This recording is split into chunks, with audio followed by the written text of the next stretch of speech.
our community had a great discussion about the lessons people wish they had learned sooner about being married to a narcissist. We selected 10 of the most painful ones and asked Chelsey Brooke Cole to come on the podcast and help us make sense of them. She's a psychotherapist, best-selling author, and narcissistic abuse specialist with over a decade of experience. So let's get into today's video. And so the first lesson is they withhold intimacy and affection, using it as a weapon to make you feel undesirable, controlling your self-worth by granting or denying love as they see fit. Yes, withholding is one of the ways that they silently make you feel less than, because withholding is really about power and control in all narcissistic relationships, because narcissists have quite a fragile ego. They use relationships to gain a sense of supply, and that often means a sense of control of your emotions, of your thoughts, of your perceptions. And they do that not only by directly criticizing you and invalidating you, but one of the ways they do that's often overlooked or is much more subtle is withholding. We'll see this a lot, especially with vulnerable narcissists, those that gain your pity, sympathy, and attention. They don't look super grandiose or arrogant, but they're very victimized and emotionally dysregulated. And narcissists will specifically withhold things that they know you want or things that are important to you. So if your love language is physical touch or acts of service, they'll be sure to, make sure they pass you in the kitchen and never touch you or never make eye contact with you or make you feel invisible or never help you. And it's really the cold part of the hot and cold cycle of abuse. So it's something that's often misunderstood in narcissistic relationships. Like, if we have a good day, then can't we just get to a point where we always have good days? Can't we just figure this out? Can't we get to a point where we're making things work better and we just have good days? And unfortunately, with narcissistic abuse, it's always hot and cold. So that withholding part is really a part of that, the cold cycle of the narcissistic cycle of abuse. And it means over time, you end up settling for less, because let's say you just come off of a really good day or a really good weekend, you have, a string of good days, and then all of a sudden they're back to neglecting you. They're back to making you feel like you're invisible. And over time, you end up settling for less. And that's actually called breadcrumbing, because you are trying so hard to avoid those withholding behaviors in those cold days. You're willing to settle for less and less and ask for less and less just to try to avoid having that intimacy or affection withheld.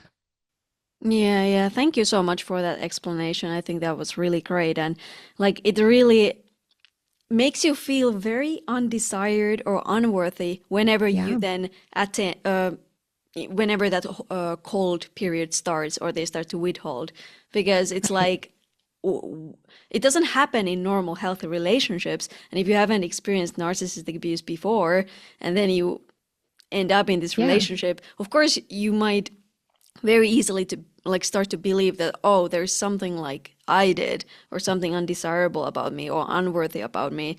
And if you start to actually truly believe this, you can see so clearly how the power dynamics shifts in a way that you are always kind of looking or that you are dependent on their love and validation to even feel whole almost. So yeah, thank you. Start to wonder what happened and what went wrong. And that's why, like to your point, if you haven't experienced narcissistic abuse before, you're like, oh, we're just having a rough patch. We're just having difficulties. We're just having a miscommunication issue. You don't realize that, no, this is actually part of the cycle of abuse and it's going to keep happening in the relationship. Yeah. Thank you. So the first lesson from being married to a narcissist, and you just talked about how they withhold intimacy and affection. The next lesson from being married to a narcissist is that they feel threatened by your independence. Any activity, hobby, or goal outside of them becomes a threat, and they'd rather see you fail than support your success. Yeah. And I know for those who are empathetic listening, you can't imagine that someone would be happy or feel threatened by someone else's success. And so this is one of those that's really hard to wrap your head around. But again, it goes back to narcissists have that very fragile, insecure ego. Even the grandiose narcissists that seem very arrogant and charming and put together. In order to have true self-esteem, you have to have an accurate sense of self-appraisal. You have to be able to say, well, these are my strengths and these are my weaknesses and these are the things that I'm good at and these are the things that I'm not. But all narcissists, regardless of the type, even the grandiose narcissists, don't have an accurate self-appraisal, so they can't have high self-esteem. They have a grandiose sense of self, but it's still very fragile. So anytime they see you succeed, anytime they see you are connecting with other people or succeeding at work, they feel like that's a threat. And a big reason is because the more you have going on outside of a narcissistic relationship, the less control they actually have over you. So the more successful you are, the more you have a career, you have your own money, you have your own friends, you have your own family time, you have your own hobbies and interests, then they can't control you as much. And so they feel threatened by that because they know that that's going to make it a lot harder for them to control you and manipulate you. And really, they see any success that you have or anything good about you, even your empathy, your kindness, that even is difficult for them to see because it's something good and it's something that threatens them because it is kind of in their face like, wow, I'm really not like that. And so they have to downplay or belittle or devalue anything that threatens them to make them feel better than. Yeah, yeah, it's like a very effective reminder of what they lack, and so Yeah. Yeah, can it's be like, exactly. It's a yeah, threat to their ego. So even the good things about you, they not only feel threatened by, your independence and the things that you do and your successes, but just who you are as a person. And I think that's really important for people to understand because they wonder, does this person hate me? Like, why do they treat me like this? What's wrong with me? It's not what's wrong with you. It's actually what's right with you. And that's why they treat you that way. yeah, yeah. And I think also this second lesson, so they feel threatened by your independence, like also another reason like why they feel threatened by your independence. And it came, you mentioned it there, like how they like it's crazy how big their need for constant validation actually is. Like Yeah. because anytime when you become more independent, because that represents more autonomy, more like freedom and your ability to make your own decisions outside of their input or opinion or Hmm. supervision. So like it really shifts the dynamic if you really think about like two people in a relationship, and if you are like becoming more independent or you already are more independent, Right. it's really is a dynamic that they do not feel comfortable in because they are not then the sole provider of your sense of purpose or like happiness. Yeah. That's what they really want to be. So Yeah. yeah, Validation is but I such a think key part of narcissism. And it's something like, yeah, everyone, it's great to have someone say, oh, thank you for doing the dishes, or I see that you put the clothes away, or, to validate something that you did. And narcissistic supply is the validation, admiration, attention that they crave, but they need it to survive. For most of us, it's nice, but we're not gonna stop being a good person or a kind person because we're not validated for it. But for a narcissist, they will. They only do things for validation. yeah, yeah, thank you. And so that was the second lesson from being married to a narcissist. So, which was they feel threatened by your independence. And Yeah. moving on to the third one is your memory is not failing you. They deny things that happened, insist you said things you didn't, and twist reality until you're questioning your own sanity. Yeah. That's a really good summary of gaslighting. And we could talk about what that is. But one of the most common ways that narcissists gaslight you, which is get you to make you feel crazy, essentially, is through something called DARVO. And DARVO is an acronym that stands for deny, attack, and reverse victim and offender role. So just a short example of what this can look like. Let's say that you see a name pop up on your spouse's phone that you don't recognize. So you ask them about it, like, "Hey, who's Anna?" Because you haven't heard of them before. And they say something like, "Ah, that's just a new girl from work. I haven't had time to mention her. And honestly, why are you always attacking me about what I have on my phone? You are so controlling and so jealous. I don't even see how this relationship is going to work if you keep attacking me. And honestly, I'm under so much stress. I can't even believe you brought this up to me right now." And on it goes. And these are the conversations you leave feeling like, what in the world just happened? And you leave them feeling like you did something wrong, like guilty, but it's like you're not even sure exactly what you did or said because your intention was just to ask a question, or maybe you were trying to settle something. Maybe there was something that was bothering you and you were just bringing something up to try to have a conversation. But the narcissist has a way of turning it around, and you end up leaving those conversations feeling like you were the bad guy in that whole thing. And what really happens, and the reason narcissists do this is because of the process. So when they gaslight you, when they use Darvo, you start to develop these unspoken rules of the relationship. Because before Darvo, you think, okay, maybe we're having just a misunderstanding. Maybe it's a miscommunication. Maybe I can bring things up. Things can get better. Like people, miscommunicate. We can still make this work. But after Darvo starts happening, you realize, what you quote can and can't say.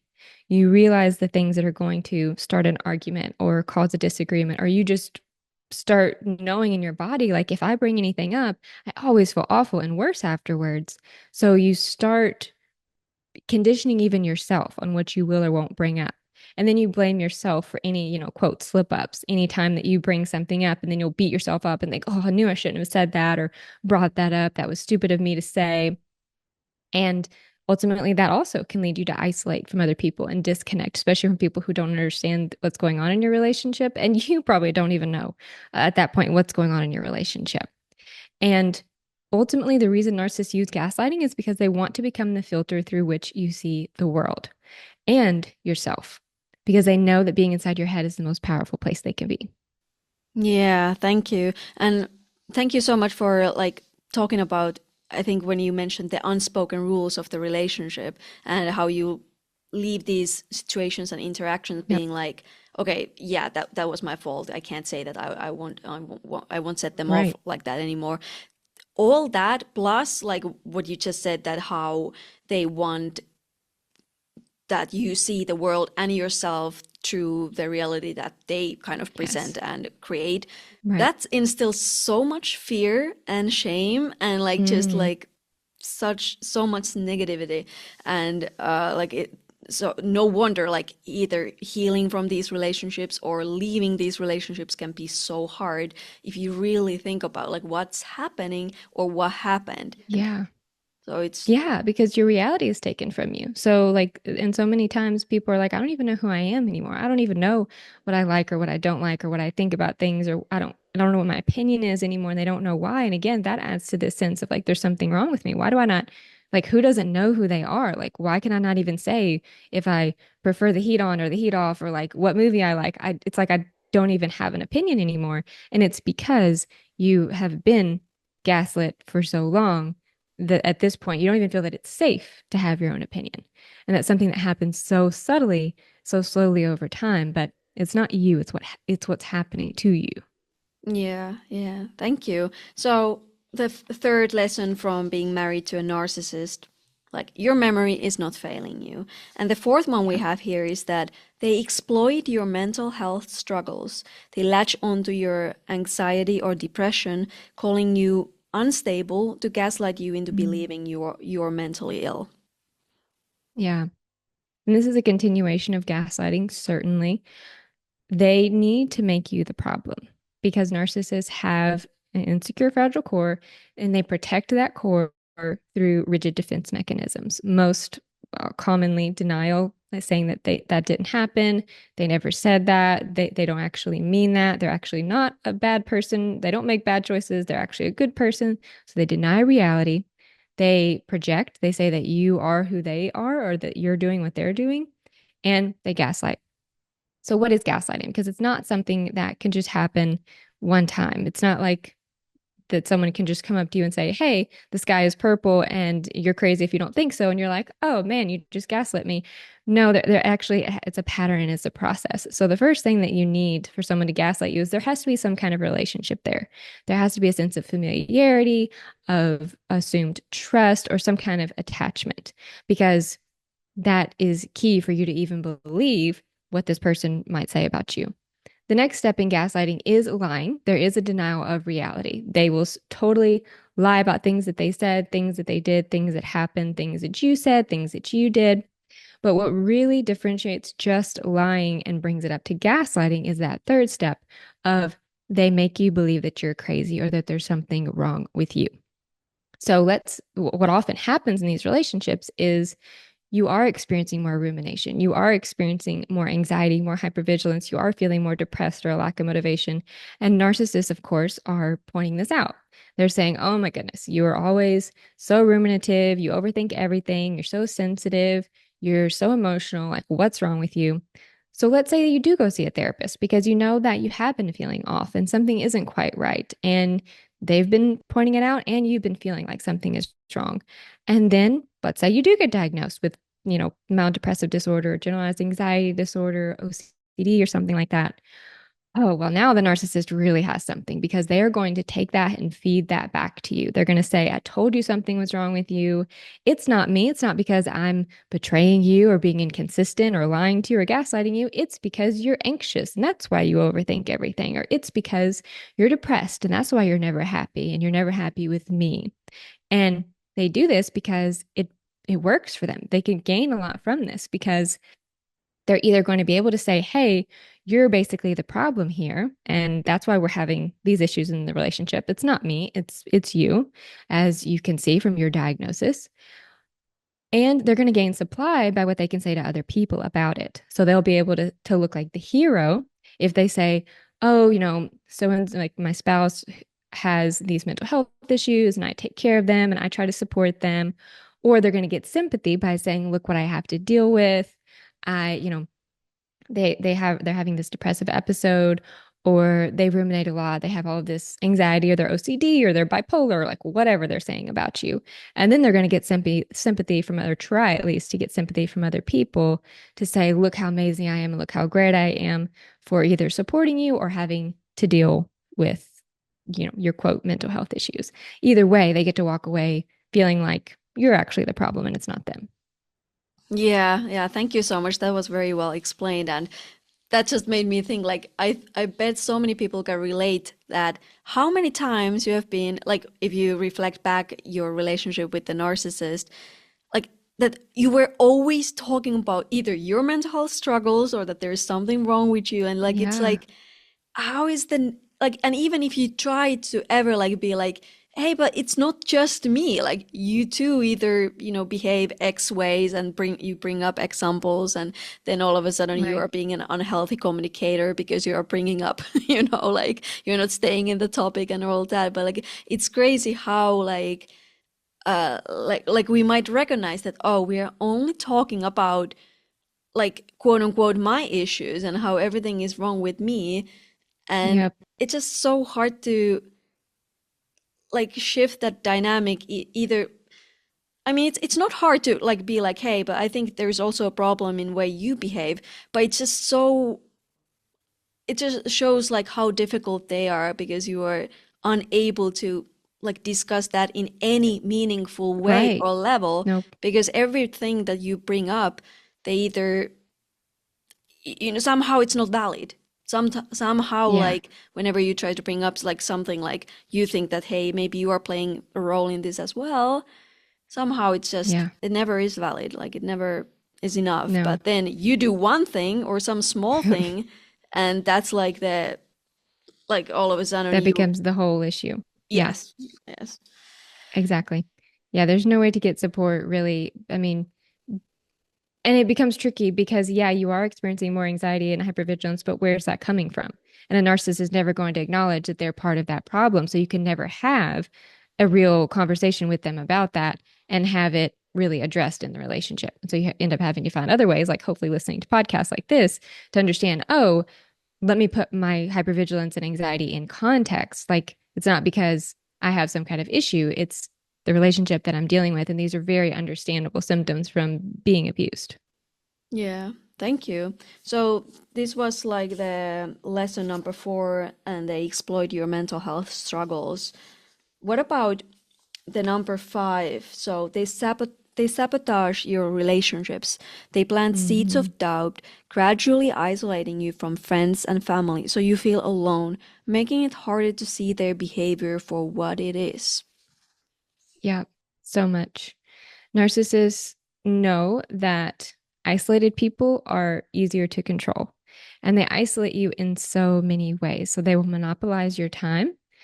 with a narcissist, there's always chaos. There's always a problem. There's always conflict. They, forget things. They're always running late. They always need your extra help. Sometimes it's just because they're careless, and so you end up having to clean up all of their messes. Sometimes it's intentional. They will purposely try to sabotage you. Like if you ever have plans with friends, you ever have plans with family, then they will sabotage that and they will bring things up. They'll have a crisis. They'll have something that they desperately need you for, and then they'll say, how could you even think about going to your friend's house or making plans when I have this going on? Aren't you going to be here for me? Or they may even purposely start a fight before you have plans with friends and family. And that's why a lot of times survivors will not end up telling the narcissist about plans. They'll try to hide, you will end up trying to hide plans from the narcissist, not because you don't want to tell them or because you're sneaky, but because you see over time that, wow, if I ever tell them I have plans or have anything important, they find a way to sabotage it. So you end up sharing less, and it can become isolated that way too because it's just too hard. It becomes too much of a burden, too difficult to actually make plans with people.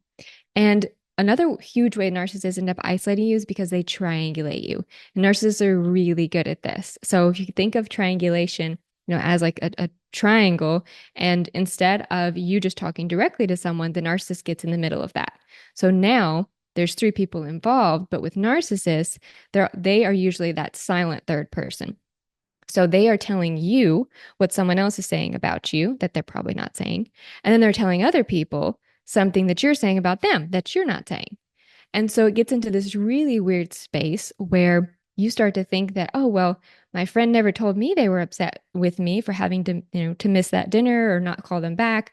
But the narcissist is telling me that my friend is so upset with me and they confide in the narcissist about things that they don't even tell me. So then you end up acting weird in front of that friend or starting to feel off, trying to maybe you even pull back from that relationship. Maybe there's tension or conflict there because you're being told something about that person, and that person likely is being told something about you. So then they may pull back and not understand what's going on. So that's a really sneaky and subtle way narcissists end up isolating you. And again, to make your world smaller because you're easier to control that way. Because for narcissists, it almost always comes back to it benefits them and it gives them a sense of more power and control the more isolated you are. Yeah, thank you so much. That was great explanation again. And this actually, all what you just said made me think like how also this number five lesson can tie well into the other lesson earlier where they like withhold intimacy and love. And Yeah. what I mean by this is that I once heard like how one person was in a romantic relationship with a narcissist, and what ended up happening is that she started to self-isolate as a result Mm, because it was yeah. this was mixed with the withholding. So whenever she made plans with her friends or family, that's when all of a Yeah. sudden her narcissistic partner was like, uh, I had this wonderful date planned, Wow. or if she came home, then it was oh, like you, because you are now 15 minutes late, we can't Yeah. go to the wonderful movie that I thought because it just ended, or like it's Wow. just started, we can't do it. So it's like then you at the Yep. same time, if you are in the cycle, you're like, oh, I missed it, like they just Right. had like planned something, but then it only happens when you have something else planned, or Right. you're You like think it's looking your for some fault. yeah, or something like that.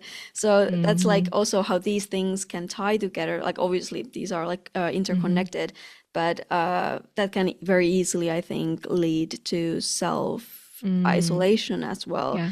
And I mean, there are also many things. I think you brought up like how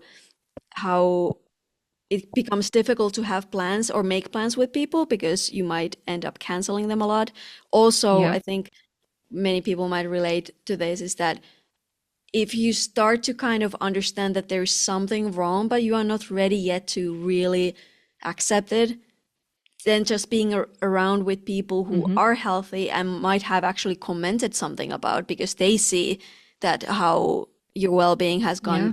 like worse, or they are pointing out red flags or something, you just want to self-isolate because you don't want the reminder, the Mm. confusion again, the Right. okay, now I have to again, like my rumination goes up when I'm exposed to reminders that, hey, maybe everything is not all right in this. So you self-isolate Yeah, also then. that's for sure. Those are great examples.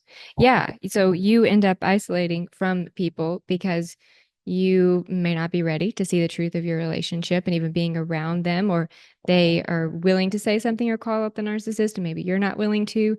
And that narcissist also usually really downplays or degrades people that they know the truth about them.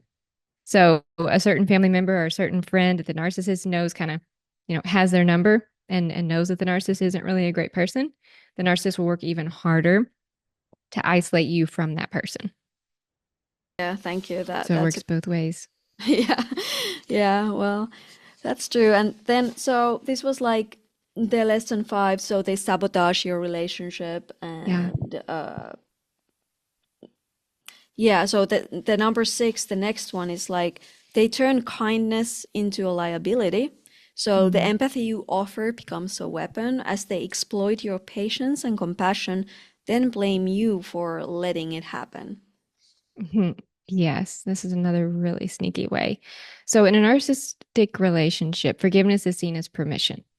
Narcissists see your forgiveness, your kindness, your empathy as permission to keep doing what they're doing. Not that that's what you mean at all, because that's not what forgiveness means. Forgiveness should be appreciated as the gift that it is, and a person should take that and really want to improve and make the relationship better. But narcissists are exploitative and transactional. So if your kindness, if your empathy allows them to get away with more and they can use that to their advantage so that they don't have to take accountability for things, then that's exactly what they'll do. And for empathetic people, they often tend to be more likely to be self reflective as well. So, this is what I see a lot with survivors because we tend to be very empathetic and kind hearted. You're more likely to wonder because you are self reflective and you don't want to hurt anybody. Man, should I have said that? Did that come across the right way? Like, could I have said that a different way or a better way? And maybe they're right about me. Like, maybe I shouldn't have brought that up right now. And so not only is the narcissist exploiting and weaponizing your kindness and empathy, but in a way, then you start to not even know how to be kind or how to be empathetic because it is used against you too. And that's something that the empathetic people often struggle with is we don't know how to set boundaries around our empathy. So I always want to encourage people and to validate that your empathy, your kindness, that's not the problem. You don't need to just be more empathetic or be less kind. You need to learn how to set boundaries around those things because empathy, kindness, those are precious gifts, and anything precious should be protected. And so, yes, narcissists are going to exploit it, but by setting those boundaries, just by learning about what narcissists are doing, learning that they do not get to own reality and that you're not going to let them weaponize your empathy anymore. That's really important to learn. Like, hey, this is a gift. Um, being kind and being empathetic. And if someone is going to continue to exploit that, then I'm going to have to set boundaries around my time and the amount of energy I give to this person. Yeah, thank you. And what would you say exactly like, so why they do this? Why do they turn your kindness into a liability? Mm. Well, I think it's a mix because they want to exploit your empathy because they know that means they're going to be able to get away with more. So they can say, "Oh, you're not being kind. You're being mean. You're being selfish. You're being inconsiderate. You're being ungrateful." And then and you end up feeling like a bad, mean person, then you're going to ask that, less of that from them. So you're going to be more willing to give, more grace. You're going to be willing to give unlimited second chances. You're going to be willing to give them more of the benefit of the doubt, even when they prove that they don't deserve it. So I think that's really a way that they will use that because empathetic people want to be kind and want to be caring and considerate. And if they can say, "Oh, your boundaries mean you don't care. Your boundaries and, not just letting me run all over you essentially means that you're a mean, inconsiderate, ungrateful person." And if they can get you to believe that through gaslighting, through Darvo, through the other things we've talked about, then they can exploit your empathy in that way. Yeah, thank you. And so that was lesson about how they turn kindness into a liability. What Mhm. about the next lesson is they take pleasure in your pain. So when you're at your lowest, they offer support that cuts, using your suffering as a chance to remind you how weak or pathetic they think you are. Yeah. So it's important to know that narcissism exists on a spectrum. So on the lower end of the scale, we have like the entitled know-it-all at the dinner party. They're vain, they're entitled, they're selfish. They're not completely sadistic or vengeful, but they're not going to be a person who's really there for you empathetically. When we get on the more moderate to severe side of the narcissism spectrum, that's when we get into what you're really talking about here, which is someone being sadistic. They take pleasure in hurting you because they see your pain as proof of their power. And that's what narcissists are doing here. And that's why they exploit your pain and they take pleasure in your pain, either because they're causing it themselves and they're like, oh, this makes me feel very powerful, knowing that I can get you to cry or I can get you to be upset. I've known a narcissist who literally tried to make me cry. They said that they wanted to because obviously it felt powerful to do so. But like, that's kind of a mind twist. Like, who wants to make someone cry? Narcissists do because they see that as proof of their power. And because narcissists don't do well with their own or others' emotions of sadness or vulnerability, they see those things as a weakness. So if you're going through a struggle, if you're going through something, then that, in a way, kind of, what's the word? It challenges them or it provokes them. It's like they don't want to see that, not even in themselves, because they see their, sadness or shame as a weakness, as a vulnerability. And so seeing you go through that kind of triggers that in them. So they have to separate themselves from your pain. And so they want to be like, oh, I'm glad I don't struggle with that like you do. I'm glad I'm not going through that. So I'm not so pathetic like you do. I'm glad I don't have to cry all the time like you do. So it's also a way they try to separate themselves from acknowledging any sad or difficult or vulnerable emotion they might feel. They have to separate themselves from what you're going through. So they try to belittle and diminish your pain and use it as a way to make themselves feel better and more entitled. Yeah, thank you for that explanation. And that really, I think, what came to my mind from that is that really highlights how it's impossible to have genuine intimacy in a romantic Yeah, relationship with a narcissist. Because if you really think about a healthy relationship, when you are going through something that causes you pain, that is like a possibility that two people can like right. really connect and support each other, Mm, and like get through it together, learn about each other even more, and right. like it could be, even though if there's pain, it still could be a beautiful moment, but that's just Yeah. never, that just cannot happen. Yep. With narcissists, those moments Nope. actually turn into more pain, because then you are in Yep. pain, and then you get more hurt by realizing that this person isn't even like supporting me, or they're just walking away from the room because they can't like stand me crying, Right. or and it's not like, I mean, yeah, I don't need to even explain that. I think the Yep. people who have experienced it, they know what I'm talking about. But yeah, that's That's uh, a great point. And it's something that survivors often struggle with. I know many of my clients will be like, I don't even know what a healthy relationship looks like. I don't even know what that would feel like. I don't know what to expect from it. I don't know what those patterns are. And that's a great point. Like in healthy relationships, pain can actually lead to connection. Even conflict can actually lead to connection. But in narcissistic relationships, conflict always leads to disconnection. And so that's why you feel like I can't have a weakness and I can't have any needs and I can't have any feelings and I can't say anything. And that's the only way I can be in a relationship. I have to be completely self-sufficient. Well, that is kind of how we survive in narcissistic relationships. We have to be self sufficient and also make sure we're investing in other healthy relationships. But if you're in a healthy relationship, when you're going through a struggle, it actually does lead to more connection, more empathy, more understanding because you can share about that and they can support you and help you grow. So it's one of those big differences in healthy and narcissistic relationships. yeah, thank you. And so this one was about how they this lesson was about how they take pleasure in your pain. What about the lesson? I would want to hear your thoughts about their apologies are just an attack in disguise, with lines like, I'm sorry you took it that way, or Mm. I'm sorry you misunderstood, making you feel guilty for having feelings. Yeah, they really know how to twist even those good things. So, again, relationships with narcissists are very transactional. So, even these words like, I'm sorry, they don't actually mean them, or they at least don't mean what we assume that they mean. Because we assume when someone says sorry, they recognize what they've done, they're apologizing for it, they feel bad about it, they regret it, they want to make things better. Like we think that someone means so much when they say I'm sorry. And the reality is narcissists do not. They use words like sorry or I love you to get what they want. They don't actually have the meaning attached to those words because again, they're very transactional. So it's like this word or this phrase at this time is going to get me this. So maybe it means if they say sorry, then you'll get off their back in their mind. They won't have to have consequences. They won't have to have this conversation anymore. They're tired of talking about it. And they recognize that if they just say sorry enough, then they may not have to deal with the consequences of what they've done. But what a narcissist really means when they say sorry is they're sorry they got caught.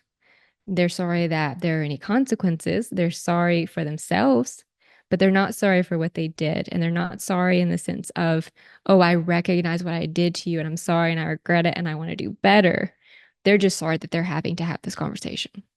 Yeah, and I think that's really important what you said that like why do they say sorry and Yeah. why how it differs from people who are like more like healthier and like and in a healthy relationship when people say sorry. And I think that's the reason I'm bringing this up that is that I'm I sometimes like feel that they don't even like they don't like if you actually ask them like okay what are you sorry about, Yeah.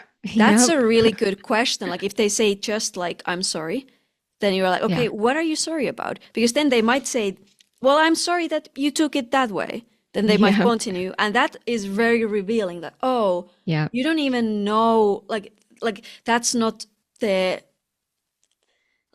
it just That's not like what they mean. highlights the how they get it all wrong, or that how they're how why the reason they are sorry is somehow related to what you just said, that either they want something or they want to deflect blame or preserve their ego or good image or Yeah. invalidate you or reassert their power or just like avoid the genuine change what you brought up. Right. So I think that's a really good question, like okay why are you sorry, and then actually listening what they say and maybe Yeah. later reflecting like okay what does it mean that they said that, or like does it make sense here and all that. So Yes, and that's it. No, I love that. It's a great point. I think we could even expand that because I remember actually having a conversation with a narcissist where they were talking about they felt shame about something. And I said, okay, well, what does shame mean to you? Because I was like, what they're saying and how they're acting does not suggest that they actually feel real shame. And they said, well, shame is when other people know I've done something wrong. And I was like, that's really interesting. So shame is not I did something wrong. Shame is not I feel so bad and so guilty and I want to make reparations or make things better. Shame is just that now somebody else knows what I did and now I have to deal with it. And I was like, wow, that is really revealing. So you might even ask a narcissist, what do you mean by sorry? What do you mean by I feel bad or I feel shame or anything they say? Because we can't just assume, we can't positively project and assume they're empathetic. They mean well, they mean the best. We can't assume that. We actually need to ask them to see what they mean. yeah, yeah, thank you. And that tip, like just asking more follow-up questions from them, actually works in many situations. So like if you're having an argument or they are talking about things in a like it might actually reveal that they either don't know what they're talking about, or if they Yeah. get angry and don't want to answer your follow-up questions, like that's a like just in general, like if you have to deal with these people still Mm, and all that. But yeah, so that was a lesson about like how their apologies don't really mean anything. So the next one we have is they weaponize your vulnerabilities against you. The fears, yep. insecurities, and secrets you once shared in trust are used to tear you apart during arguments. Yeah. This one confuses and hurts a lot of people because especially if you think about in the beginning of a relationship during what we might call the love bombing phase or the idealized phase, narcissists a lot of times are using something that's sometimes been called data mining, like where they're just like searching for this information about you. And it may even feel like it's because they are so interested in me or they're so into me or they love me or they really like me. That's why they're asking all of these questions. They're asking questions about your childhood or questions about relationships. And that can be really seductive and alluring, especially in the beginning of a relationship, and can add to that feeling of like, wow, we have this really intense connection. But what really matters is what someone does with that. Because sure, when you're building a relationship, you're going to share about yourself. But one, it should be balanced. It shouldn't just be one person asking about you and then they never want to share anything about them. So it should be balanced. But really, what do they do with the information that they find out about you? Because a healthy person will take that and understand what you've been through and understand your history and understand your triggers and actually be more cautious or more considerate of you because of those things.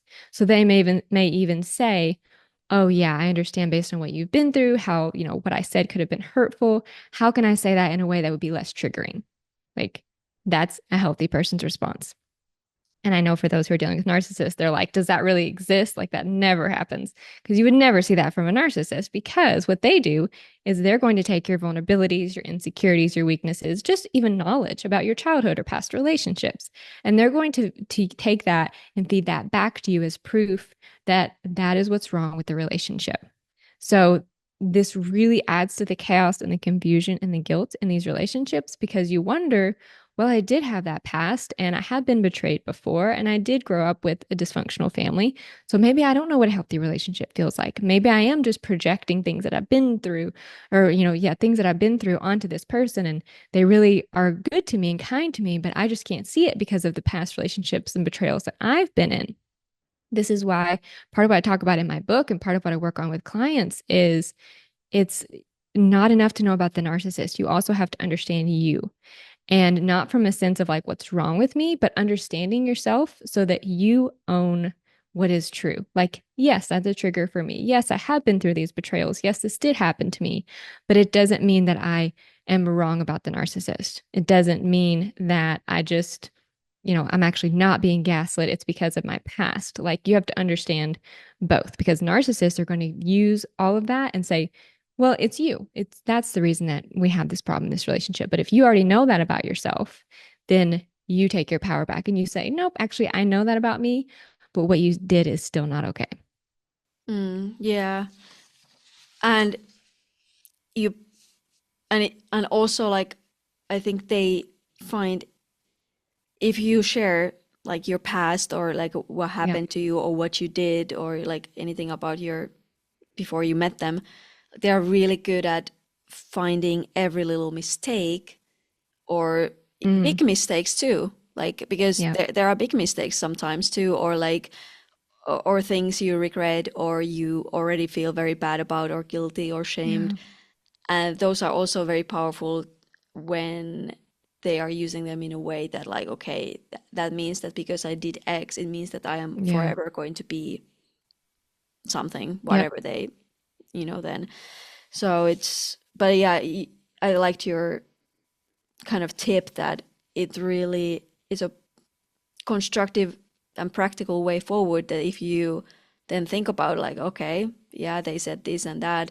Now I'm going to look myself at those things more closely. Yeah. I'm going to understand myself better. And then that kind of sets you free from them in a way that Mm-hmm. when you, Yeah. Because now they don't own what that means about you. Now you are saying, yes, I went through this, but that doesn't mean my judgment is bad. That doesn't mean that my intuition is off here. Like I went through those things and I'm working on those things. Maybe you do get therapy to heal from those things, but that doesn't mean that I'm a broken, bad person. It means I'm a self reflective, resilient person. And when you can own what that means, like I've been through things and I've made choices, so I'm wiser now, then you really get to take your power back. yeah, thank you. And so then we have one more lesson, and it's about like loneliness feels different in an abusive relationship. Being Yeah. single can be lonely, but the isolation in a marriage with a narcissist leaves you feeling cut off from the entire world. Mm-hmm. It's really ironic because being alone and feeling isolated is perhaps the most relatable experience between narcissistic abuse survivors. All of my clients, therapy, coaching, group programs, like so many of my followers, everybody I talk to, it's like we have felt alone, we felt misunderstood, we felt disconnected because sure, there might be podcasts and there might be things you can listen to online, which I really do think has helped. But in your community, in your space, you may be the only person who understands what's going on. You may not have somebody else to talk to. And in fact, it can be tricky because if that person knows the narcissist, then the narcissist may have gaslit them. And this person may not understand fully what you're dealing with because they don't see the narcissist in that way. And so, so many survivors feel alone and isolated. And yet, this is what connects us all. And I like to just throw some statistics here to help people understand just how actually vast how many people do understand what you're going through. And so a recent study showed that NPD or narcissistic personality disorder has a lifetime prevalence rate of about 6%. So if we take the current US population, that's about 20 million people who would meet criteria for NPD. And if we assume that those 20 million narcissists only negatively impact 5 other people throughout their life, which is a very conservative estimate, then that means there will be 99 million narcissistic abuse survivors in the US alone. And so there are literally millions and millions of people all over the world who resonate, who understand what you're going through, who feel like they're going crazy, who question themselves, who ruminate, who know what it's like to deal with a narcissist. And so, as much as you can feel isolated and alone, there are literally millions and millions of people all over the world who do understand what it's like to go through what you're going through. Yeah, that statistics really like put it into, perspective and Yeah. so, but then so we still feel isolated and lonely, Yeah. but you just explained like why that happens. Can you now explain how kind of the people don't feel like they are wrong for feeling like this way, that they feel lonely, and like kind of normalize the desire to stay? Because if we think about, oh, you feel Yeah. lonely in the relationship, but yeah, what I'm trying to say, like, can you explain why this desire to stay, where does that come Yeah. from Yeah. exactly? Yeah, of course. Well, first of all, because these are people that are important to us. Narcissists are our spouse, our mothers, our fathers, our siblings, our longtime friends, people we've grown up with, or they're a boss or they're a colleague. Like these are relationships you cannot easily leave. And for some of us, for some people I work with, they're children. They're adult narcissistic children. And so it's not as simple a question of why don't you just leave? And if it was really that bad, then why did you stay? Or why can't you just make it better? Why can't you read a book? Just go to couples therapy. All that typical relationship advice doesn't work for everything we've just talked about. Like they're antagonistic, they're entitled, they're actually going to use your pain as proof of their power. Like these are not people you can just go to couples therapy with or talk about how you feel and expect that it's going to be better. And so it's not always an option to leave the relationships, and you may not want to. Like, again, I work with so many clients who they're in their 40s, 50s, 60s, 70s, 80s, and they've created a whole life with their narcissistic spouse. And leaving would mean, giving up half of their income, changing their whole retirement. Perhaps it's going to negatively impact people that they do want to be close to, like their kids may not understand. If this is a parent and you go no contact, then that may also mean going no contact with your sister or your nieces and nephews. Like it's not that simple. And so that's why you have to learn these strategies, like we've been talking about, of understanding what narcissism is, understanding narcissistic abuse, understanding that it's not your fault, learning about yourself, healing those attachment wounds or things that you have been through, and learning to set those mental and emotional boundaries, which means taking your power back, deciding that a narcissist does not get to own reality, to own who you are, checking in with yourself, starting to ask yourself, actually, what do I think and what do I like and what do I need? And I mean really simple things, even if it's just like, do I prefer to eat breakfast or not? Do I like this brand of coffee or this brand of coffee? Like, start with things that seem kind of benign, might even seem silly, but this is the way to build back that relationship with you if you are going to stay in this relationship, which for a lot of people, we either want to, we don't feel like we can leave, or we don't want to leave. And that's totally understandable as well. Yeah, thank you, that's really good points. Also, one thing that really often comes up is hope for change. Like that's really Yeah. powerful. Why I think also the desire to stay arises because you're like, what if, you Sure. know, what if like I'm just gonna read this one book about communication and uh, conflict in relationships, and then Yep. I'm gonna use that information, and then I'm gonna Yep. decide, and then you just keep postponing the date that okay, this means that after this date, like there's no like change or something, but like that really I think comes up a lot as Yeah. well, like those practical things why it's hard and the like whole history with them, and then like also the just the hope, like people The really hope. Yeah. have a lot of hope. So And hope and fear. I think those two really go together. mm, Hope that they're going to change and fear that they're going to change for the next one, or that, when they leave, when you leave, they're finally going to understand. Or maybe that you're wrong. Maybe that you're reading this wrong and they're not really narcissistic and it's you and it's something that you need to work on. So hope and fear are also, yeah, so powerful in those relationships. And it's definitely a reason people say. I know for me in my relationship, I always thought, well, we're just one insight away from making this work. Like we're one conversation, one understanding, one communication strategy away. And as a therapist and a personal development junkie, like I was not going to run out of books to that were, supposedly going to help me make this relationship work. And so it absolutely makes sense. Hope and fear together are very alluring ideas. But actually, there was a recent meta-analysis that just came out, and a meta-analysis is research that looks at studies, all kinds of studies, dozens and dozens of studies about narcissism and how consistent it is over the lifespan, and actually found that, surprise, narcissism doesn't change. And narcissism is very stable over the lifespan. So it's a very rigid personality style.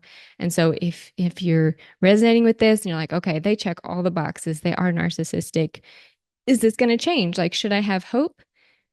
I would say put your hope in yourself, put your hope in healing, put your hope that you can find better ways to protect yourself. Don't put hope that in the narcissist that they're going to change. thank you so much, Chelsea, for today's discussion. This has been great. Do you have now any final words? I always just like to end with letting people know they're not alone and that even professionals, like therapist, I'm a therapist. I've been doing this for almost a decade. I've had several narcissistic relationships. I'm still learning. I'm still growing. So wherever you are in your healing journey, don't feel like you're too far ahead, like you're not where you want to be. That's understandable, but narcissistic abuse can happen to anybody. And so you're not alone and healing is possible.